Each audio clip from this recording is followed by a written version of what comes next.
In this video, I'll be showing you how to log out of Outlook. It's a very simple method, so if you find this video helpful, be sure to drop a like and subscribe.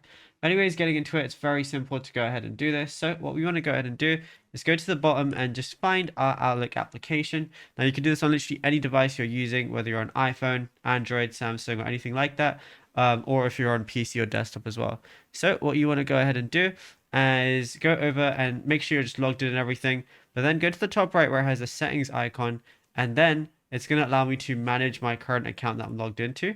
So go ahead and press manage, and then it's going to say remove an account, and then just go ahead and remove this account, which allows you to basically log out, and then you can basically just sign into another account if you want to, or really just do anything else you want. Just bear in mind that this obviously doesn't delete your account, even though it says remove. This only removes it from your device, which basically logs you out. And if you ever want to log it back in again, you're just going to need the email and your password, and then you'll be good to go.